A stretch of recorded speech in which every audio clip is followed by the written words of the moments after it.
Selamat malam, Ibu Bunga. Izin untuk mempresentasikan tentang tugas semester yang sebelumnya, yaitu resume jurnal dari sesi 9 hingga 15. Perkenalkan, saya Yulia Fadila Sinaga dengan NIM 240301020011 Program Studi Akuntansi dengan dosen pembimbing Ibu sendiri, Ibu Bunga Anissa Hararet, SE, MAK.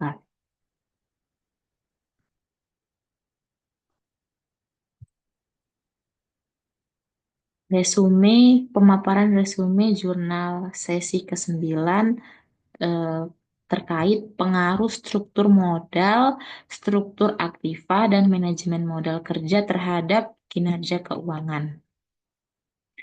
Latar belakangnya adalah pentingnya kinerja keuangan dalam menjaga keberlangsungan bisnis perusahaan, terutama di sektor transportasi dan logistik yang sangat kompetitif. Penelitian ini menggunakan teori pecking order yang menyatakan bahwa perusahaan lebih memilih pendanaan internal dibandingkan utang untuk menghindari risiko keuangan yang tinggi.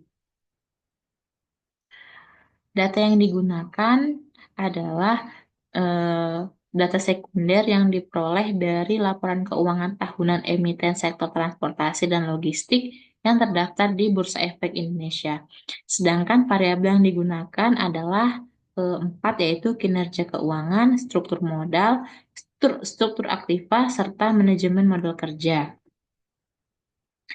Metode penelitian. Penelitian ini menggunakan metode asosiatif untuk menganalisis hubungan antara struktur modal, struktur aktiva, dan manajemen modal kerja terhadap kinerja keuangan. Teknik analisis data yang digunakan adalah analisis regresi linear berganda dengan bantuan software SPSS versi 25. Pengujian data dilakukan melalui uji normalitas, multikolinearitas, autokorelasi, dan heteroskedastisitas untuk memastikan model regresi yang digunakan itu valid.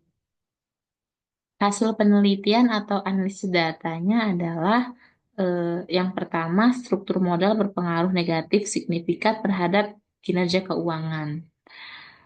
P mean value sama dengan 0 lebih kecil daripada 0,05.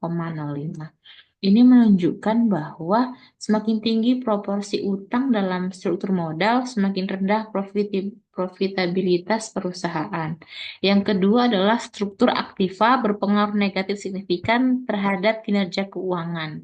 Hal ini mengindikasikan bahwa meskipun aset tetap meningkat, namun tidak dimanfaatkan secara optimal, sehingga meningkatkan biaya penyusutan dan menurunkan profitabilitas.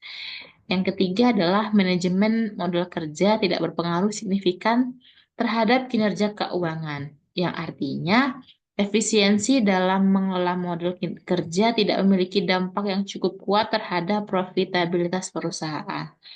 Nilai adjusted R-square sebesar 0,14 menunjukkan bahwa ketiga variabel independen dalam model ini hanya menjelaskan 14% variasi dalam kinerja keuangan, sementara 86% dipengaruhi oleh faktor lain yang tidak dimasukkan dalam model. Kesimpulan dari jurnal ini adalah struktur modal yang lebih banyak didominasi utang berdampak negatif terhadap kinerja keuangan. Struktur aktiva yang tinggi justru dapat menurunkan profitabilitas jika tidak dimanfaatkan dengan baik, terutama karena adanya biaya penyusutan. Manajemen modal kerja tidak memiliki pengaruh signifikan terhadap kinerja keuangan dan implikasi praktis. Resume jurnal pada sesi ke-10 dengan judul Analisis Pengaruh Leverage dan Return on Asset terhadap Earning per Share. Latar belakang penelitiannya adalah perusahaan sektor real estate seringkali mengandalkan pendanaan eksternal, seperti hutang untuk membiayai operasinya. Namun, dalam 5 tahun terakhir, 2015 sampai 2019, kinerja keuangan perusahaan real estate dan properti di Indonesia menunjukkan fluktuasi laba bersih yang cukup signifikan. Selain itu, beberapa perusahaan mengalami kerugian seperti PT Lipo Karawaci Tbk pada tahun 2015. Nah, ketidakstabilan laba ini menimbulkan pertanyaan mengenai faktor-faktor yang mempengaruhi earning per share atau EPS atau laba per lembar saham. Data yang digunakan dalam penelitian ini adalah data sekunder yang diperoleh dari laporan keuangan tahunan perusahaan sektor real estate dan properti yang terdaftar di Bursa Efek Indonesia atau BEI. Metode penelitian ini menggunakan metode kuantitatif dengan pendekatan regresi linear berganda untuk mengukur hubungan antara leverage dan ROA terhadap EPS. Yang pertama itu adalah model regresi, yang kedua adalah uji asumsi klasik. Yang keempat, hasil penelitian atau analisis data. Oh, ada 3 poin, yaitu yang pertama, uji statistik deskriptif, di mana financial leverage atau DVL rata-rata min 23,09, standar deviasinya 507,12%. Operating leverage atau DOL rata-rata sama dengan 1,15, sedangkan standar deviasinya 3,75%. Return on asset atau ROA rata-ratanya 0,04, sedangkan standar deviasinya adalah 0,09%. Earning per share rata-ratanya 78,81, sedangkan standar deviasinya adalah 279,83%. Hasil regresi linear berganda. Jadi, financial leverage atau DFL berpengaruh positif tetapi tidak signifikan terhadap EPS. Operating leverage atau DOL berpengaruh positif tetapi tidak signifikan terhadap EPS.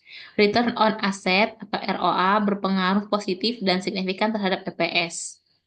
Koefisien determinasi nilai adjusted R sebesar 78,4%, yang berarti bahwa 78,4% variasi dalam EPS dapat dijelaskan oleh variabel DFL, DOL, dan ROA. Sedangkan sisanya yaitu 21,6% dipengaruhi oleh faktor lain di luar penelitian ini. Kesimpulan dari jurnal ini adalah financial leverage tidak berpengaruh signifikan terhadap EPS, menunjukkan bahwa penggunaan utang tidak serta-merta meningkatkan laba per lembar saham.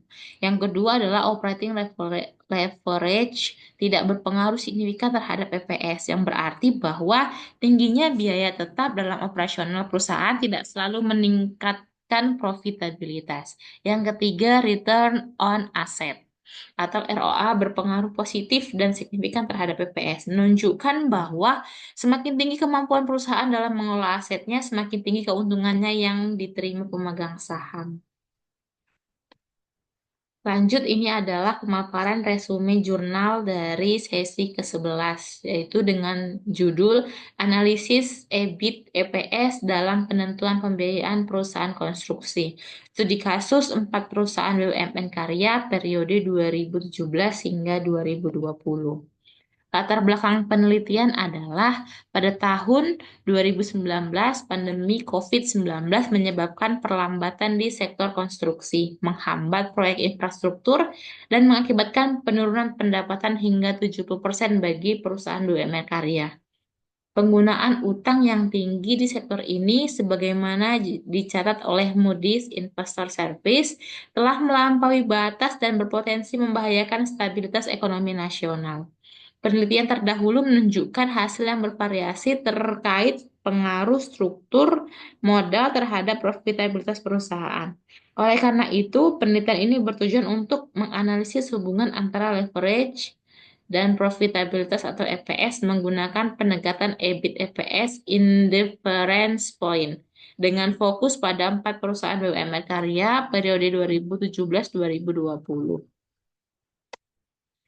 Data yang digunakan, objek penelitiannya adalah PT Adikarya Persero Tbk, PT Pembangunan Perumahan Persero Tbk, PT Waskita Karya Persero Tbk, PT Wijaya Karya Persero Tbk. Jenis dan sumber datanya. Jenis data adalah data kuantitatif sekunder. Sumber datanya adalah laporan keuangan tahunan yang diperoleh dari Bursa Efek Indonesia periode 2017-2020. Metode pengumpulan datanya adalah dokumentasi. Variabel penelitian, variabel dependent earning per share atau EPS. Variabel independennya ada tiga, yaitu financial leverage atau DFL, operating leverage atau DOL, dan return on asset atau ROA. Metode penelitian, jenis penelitian. Penelitian ini menggunakan metode deskriptif analitis yang bertujuan untuk menggambarkan fenomena penggunaan leverage dalam kaitannya dengan kinerja keuangan perusahaan. Yang kedua, teknik analisis data. EBIT EPS atau Earning Before Interest and Tax, Earning per Share Analysis untuk menentukan titik indifference. Regresi linear berganda untuk melihat hubungan variabel independen terhadap EPS. Uji asumsi klasik ada tiga, yaitu uji normalitas menggunakan Kolmogorov-Smirnov test. Terus uji multikolinearitas menggunakan variance inflation factor. Uji heteroskedastisitas menggunakan scatter plot. Dan uji autokorelasi menggunakan Durbin-Watson test. Model regresinya adalah IPS sama dengan alfa tambah beta 1 kali DFL tambah beta 2 kali DOL tambah beta 3 kali ROA plus error term.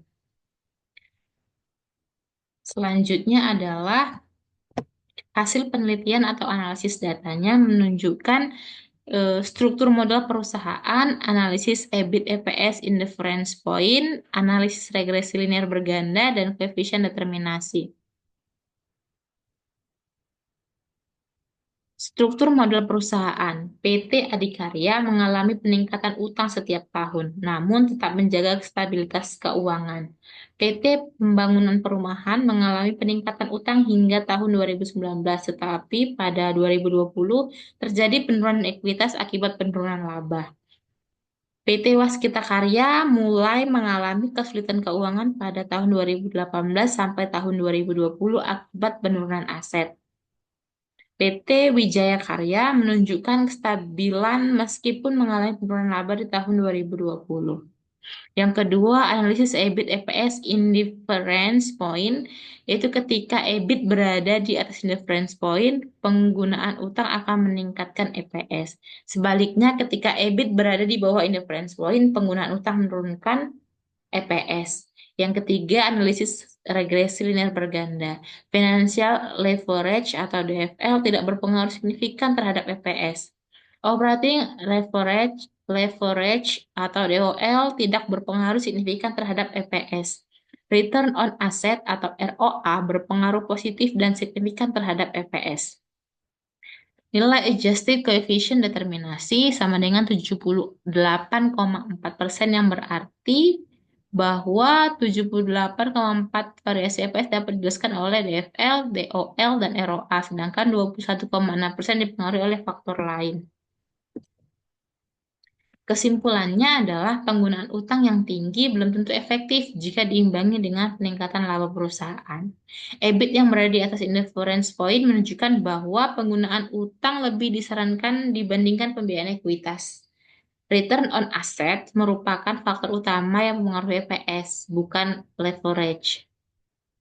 Perusahaan dengan profitabilitas tinggi sebaiknya mengutamakan pendanaan internal dibandingkan utang untuk menghindari risiko finansial. Nah, berikutnya adalah pemaparan resume jurnal sesi 12, yaitu dengan judul EBIT EPS Analisis. Analisis EBIT EPS dalam menentukan struktur modal perusahaan. Latar belakangnya adalah untuk mencapai struktur modal yang optimal diperlukan berbagai metode analisis keuangan. Salah satunya adalah analisis EBIT EPS.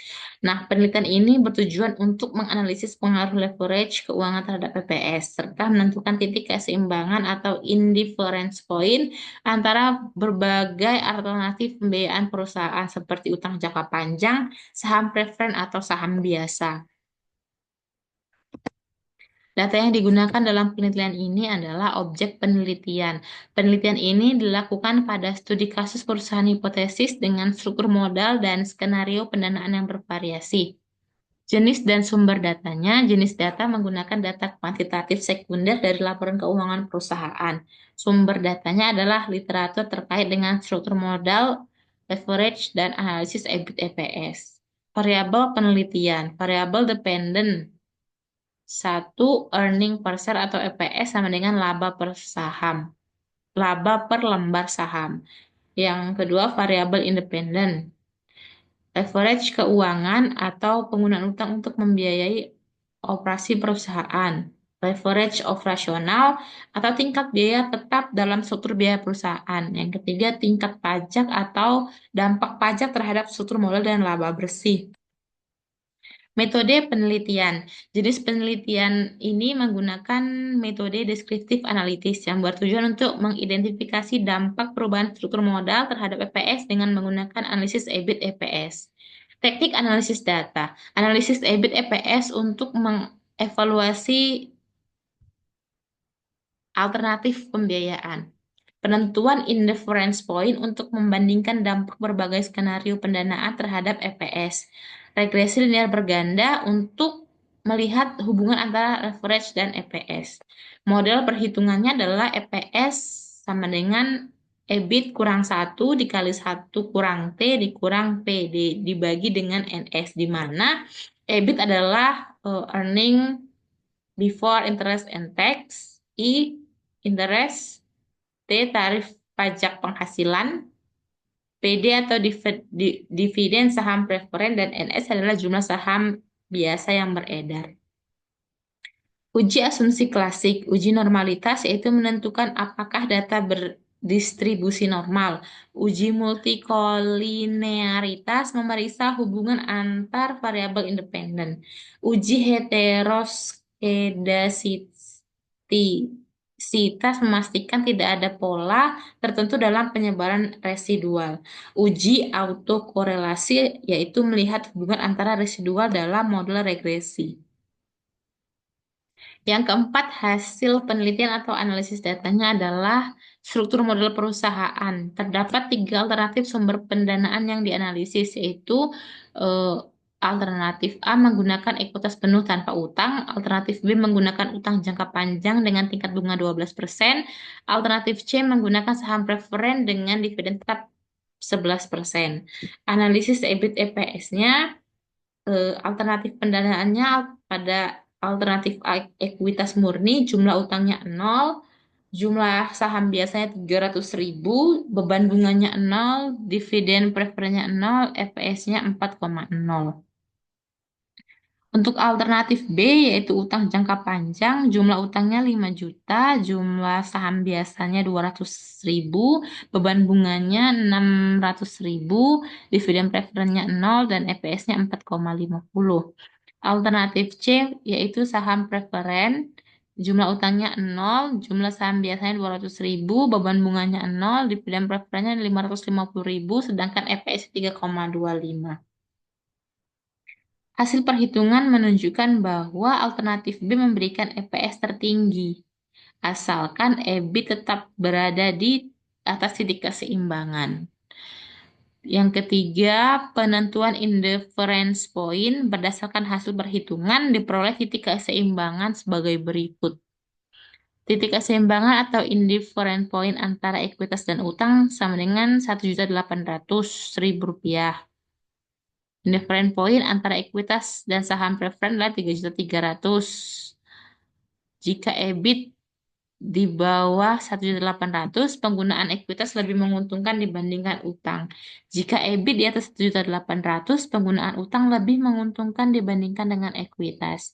Jika EBIT di atas 3.300.000, penggunaan saham preferen lebih menguntungkan dibandingkan ekuitas. Keempat, analisis risiko atau degree of financial leverage atau DFL. Alternatif A, ekuitas, DFL sama dengan 1.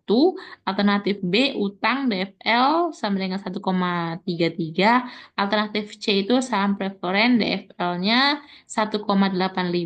Semakin tinggi DFL, semakin besar risiko perusahaan terhadap fluktuasi EBIT.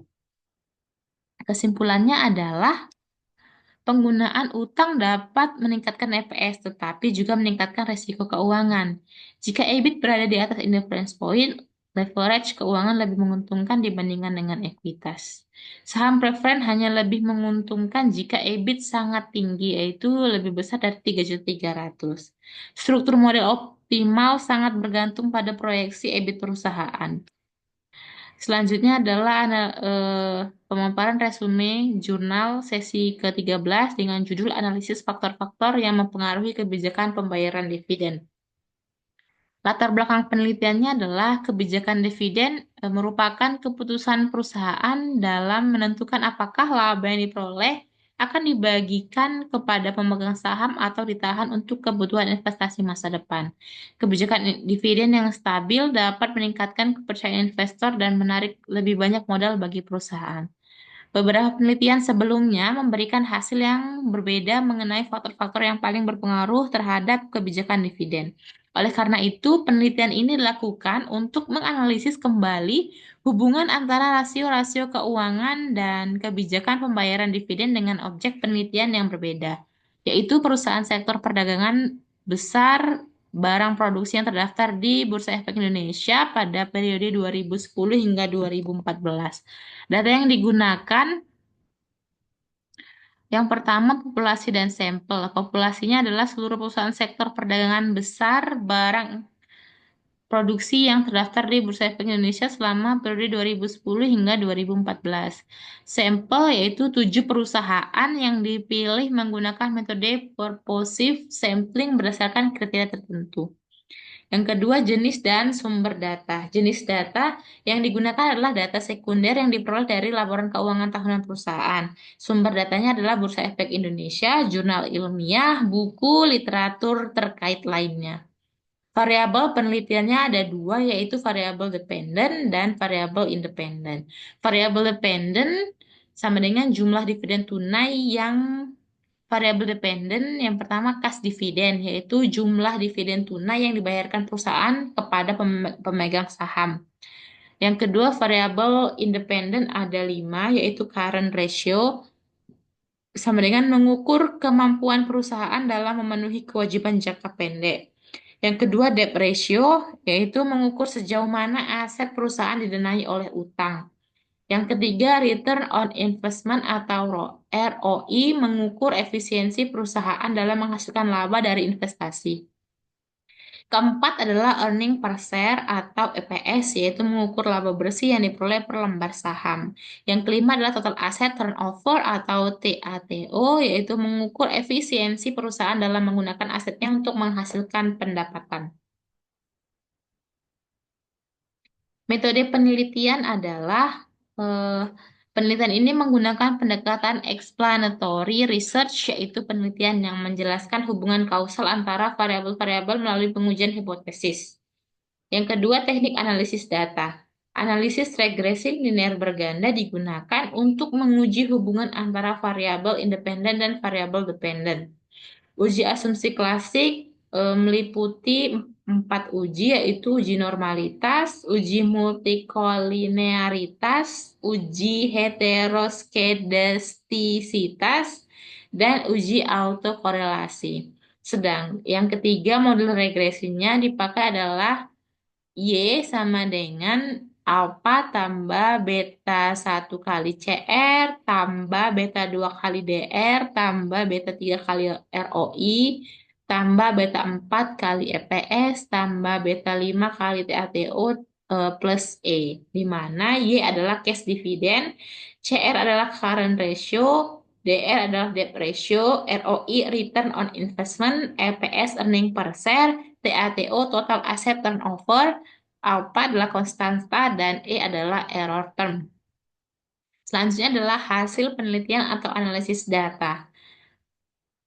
Uji asumsi klasik, uji normalitas, data berdistribusi normal berdasarkan uji Kolmogorov Smirnov dengan nilai signifikasi 0,910 atau lebih besar dari 0,05. Uji multikolinearitas, tidak ditemukan masalah multikolinearitas karena semua nilai VIF kurang dari 10. Uji heteroskedastisitas, tidak terdapat heteroskedastisitas berdasarkan uji scatter plot. Uji autokorelasi, tidak ditemukan autokorelasi berdasarkan nilai Durbin-Watson sebesar 1,949. Hasil regresi linear berganda, yaitu cash dividend sama dengan 197,731 dikurangi dengan 1,00 kali CR ditambah dengan 2,018 kali DR tambah 22,535 dikali ROI dikurang 0,595 kali EPS dikurang dengan 76,758 kali TATO. Interpretasi hasilnya, current ratio berpengaruh negatif signifikan terhadap cash dividend. Debt ratio tidak berpengaruh signifikan terhadap cash dividend. Return on investment berpengaruh positif signifikan terhadap cash dividend. Earning per share berpengaruh negatif signifikan terhadap cash dividend. Total asset turnover atau TATO berpengaruh negatif signifikan terhadap cash dividend. Koefisien determinasi. Nilai adjusted koefisien determinasi sama dengan 53,9%, yang berarti bahwa 53,9 variasi dalam cash dividend dapat dijelaskan oleh CR, DR, ROI, EPS, dan TATO. Sedangkan 46,1% dipengaruhi oleh faktor lain yang tidak diteliti. Kesimpulannya dari jurnal ini adalah current ratio atau CR berpengaruh negatif terhadap cash dividend yang menunjukkan bahwa likuiditas yang tinggi dapat mengurangi pembayaran dividen. Yang kedua, debt ratio atau DR tidak berpengaruh signifikan terhadap cash dividend, artinya besar kecilnya utang tidak mempengaruhi kebijakan dividen.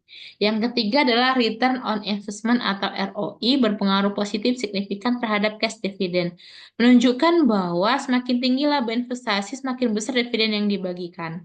Yang keempat adalah earning per share atau EPS berpengaruh negatif signifikan terhadap cash dividend karena perusahaan cenderung menahan laba untuk pertumbuhan bisnis. Yang kelima adalah total asset turnover atau TATO yang berpengaruh negatif signifikan terhadap cash dividend karena perusahaan lebih memilih menggunakan laba untuk ekspansi aset. Selanjutnya adalah resume jurnal pada sesi ke-14 dengan judul Analisis Pengaruh Likuiditas Saham, Earning per Share, Return Saham, dan Price Earning Ratio terhadap keputusan stock split.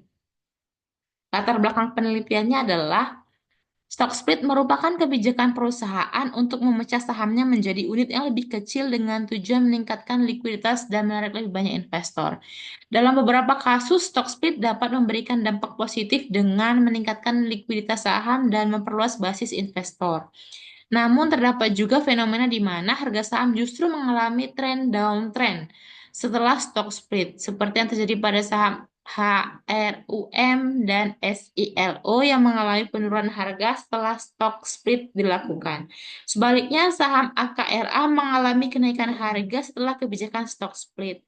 Namun, penelitian sebelumnya mengenai faktor-faktor yang mempengaruhi keputusan stock split masih menunjukkan hasil yang tidak konsisten. Oleh karena itu, penelitian ini bertujuan untuk menganalisis pengaruh likuiditas saham, earning per share, return saham, dan price earning ratio terhadap keputusan stock split pada perusahaan yang terdaftar di Bursa Efek Indonesia pada periode 2018 hingga 2021.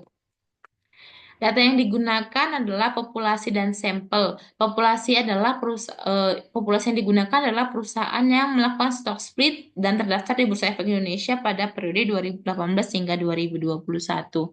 Sampelnya adalah 120 perusahaan yang dipilih menggunakan metode purposive sampling, yaitu pemilihan sampel berdasarkan kriteria tertentu. Dua, jenis dan sumber data. Jenis data adalah data sekunder yang diperoleh dari laporan tahunan perusahaan yang terdaftar di Bursa Efek Indonesia. Sumber datanya laporan keuangan perusahaan yang diakses melalui Bursa Efek Indonesia.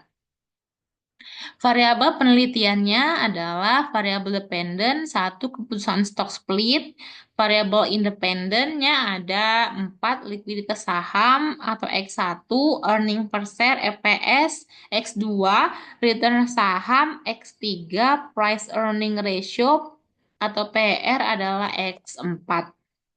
Metode penelitiannya. Penelitian ini menggunakan pendekatan kuantitatif dengan tujuan untuk menguji pengaruh variabel independen terhadap keputusan stock split menggunakan analisis regresi logistik. Yang kedua, teknik analisis data. Analisis statistik deskriptif untuk menggambarkan karakteristik data.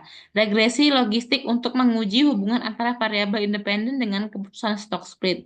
Uji hipotesis menggunakan software SPSS 24.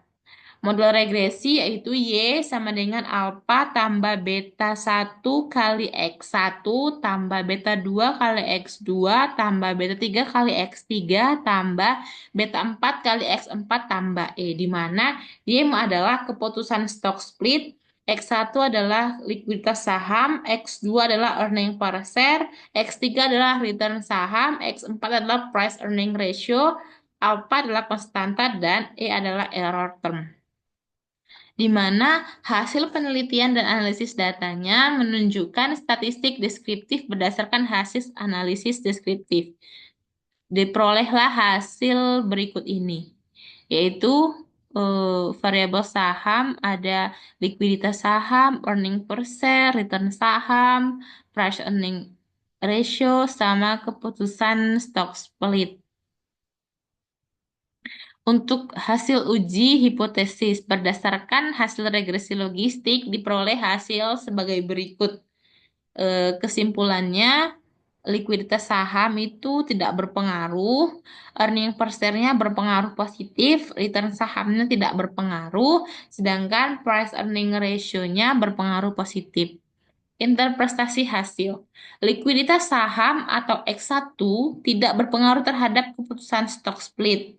Earning per share atau X2 berpengaruh positif signifikan terhadap keputusan stock split. Return saham atau X3 tidak berpengaruh terhadap keputusan stock split. Price earning ratio atau X4 berpengaruh positif signifikan terhadap keputusan stock split. Nah, kesimpulannya adalah likuiditas saham tidak berpengaruh terhadap keputusan stock split. Artinya tingkat perdagangan saham tidak menentukan apakah perusahaan akan melakukan stock split. Yang kedua, earning per share atau EPS berpengaruh positif terhadap keputusan stock split, menunjukkan bahwa perusahaan dengan EPS tinggi lebih cenderung melakukan stock split. Yang ketiga, return saham tidak berpengaruh terhadap keputusan stock split. Artinya, tingkat keuntungan saham tidak menentukan keputusan perusahaan untuk membagi sahamnya. Yang keempat adalah price earning ratio atau PR berpengaruh positif terhadap keputusan stock split. Artinya, semakin tinggi PR, semakin besar kemungkinan perusahaan melakukan stock split. Selanjutnya adalah yang terakhir, resume jurnal sesi 15, yaitu dengan judul Evaluasi Manajemen Resiko bagi Pengguna Sewa Guna Usaha atau Leasing di Indonesia.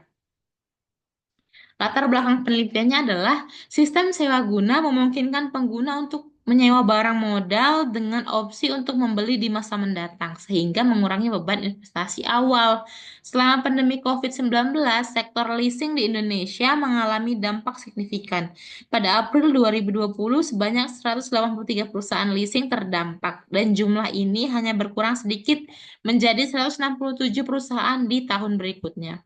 Banyak perusahaan mengalami kesulitan dalam mencari mitra bisnis yang tepat, menghadapi kredit bermasalah, serta gagal memenuhi standar modal yang ditetapkan oleh OJK. Oleh karena itu, penelitian ini bertujuan untuk mengevaluasi manajemen risiko bagi pengguna leasing di Indonesia, serta memberikan rekomendasi untuk meningkatkan efektivitas pengelolaan risiko dalam industri leasing.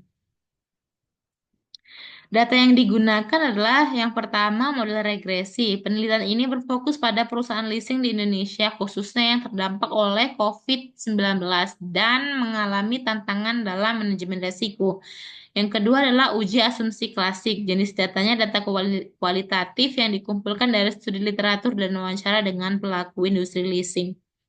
Sumber datanya ada tiga, yaitu laporan keuangan perusahaan leasing, laporan otoritas jasa keuangan mengenai industri leasing, serta studi terdahulu tentang manajemen risiko dalam leasing. Yang ketiga, metode penelitian. Jenis penelitian ini menggunakan metode kualitatif yang bertujuan untuk memahami secara mendalam fenomena yang terjadi dalam industri leasing di Indonesia. Teknik analisis data. Penelitian ini menggunakan reduksi data, yaitu teknik menganalisis informasi dengan memilah data yang relevan, mencatat dengan cermat, dan menyusun kesimpulan berdasarkan temuan yang diperoleh. Yang ketiga, variabel yang dianalisis. Dalam penelitian ini terdapat beberapa aspek manajemen risiko yang dianalisis. Ada tiga. Yang pertama, risiko pembiayaan dan likuiditas, bagaimana perusahaan leasing mengelola pendanaan mereka. Yang kedua, risiko kredit, bagaimana perusahaan leasing menangani debitur yang gagal bayar. Dan yang ketiga adalah risiko operasional, bagaimana perusahaan leasing mengatasi tantangan dalam sistem administrasi dan teknologi. Hasil penelitiannya adalah dalam leasing terdapat tiga pihak utama, yaitu lessor atau perusahaan leasing, di mana lessor adalah pemilik barang yang menyewakan kepada lesi. Lesi atau penyewa yaitu pihak yang menggunakan barang dan membayarkan cicilannya. Yang ketiga ada pemasok yaitu pihak yang menyediakan barang yang disewakan. Hak-hak dan kewajiban masing-masing pihak adalah lesor berhak menerima pembayaran angsuran dan menuntut ganti rugi jika lesi gagal bayar. Lesi berhak menggunakan barang dan membeli barang setelah kontrak berakhir. Pemasok berhak menerima pembayaran dari lesor untuk barang yang dikirimkan. Dua, risiko dalam leasing. Terdapat tiga jenis risiko utama dalam leasing. Yang pertama, risiko pembiayaan dan likuiditas. Perusahaan leasing harus mendapatkan pendanaan dari bank atau investor. Jika terjadi fluktuasi suku bunga atau nilai tukar, perusahaan leasing bisa mengalami kesulitan keuangan. Solusinya adalah diversifikasi sumber pendanaan untuk mengurangi ketergantungan pada satu sumber. Yang B adalah risiko kredit. Risiko terbesar dalam leasing adalah gagal bayar oleh lesi. Penyebab utamanya adalah lesi mengalami kesulitan finansial atau bisnisnya bangkrut. Solusinya adalah menganalisis kelayakan kredit sebelum menuju leasing. Menerapkan diversifikasi portofolio kredit berdasarkan lokasi, sektor industri, dan jenis barang yang disewakan. Yang ketiga, risiko operasional. Kesalahan dalam sistem administrasi atau IT dapat menyebabkan kehilangan data pelanggan dan pembayaran. Solusinya adalah menggunakan sistem Elon untuk mengotomatisasi proses leasing dan meningkatkan efisiensi operasional. Kesimpulannya adalah perusahaan leasing menghadapi berbagai risiko, termasuk risiko pembiayaan, risiko kredit, dan risiko operasional. Manajemen risiko yang efektif sangat penting untuk menjaga kelangsungan bisnis leasing, terutama dalam menghadapi krisis ekonomi seperti pandemi COVID-19. Yang ketiga, perusahaan leasing perlu menerapkan strategi diversifikasi portofolio baik dalam hal sumber pendanaan, jenis barang yang disewakan, maupun sektor industri yang dilayani. Yang keempat adalah penerapan teknologi seperti Elon dapat membantu mengurangi risiko operasional dan meningkatkan efisiensi dalam pengelolaan leasing. Sekian presentasi resume jurnal dari sesi 9 sampai sesi 15 kepada Ibu Bunga. Saya mohon feedbacknya, Bu. Terima kasih. Selamat malam.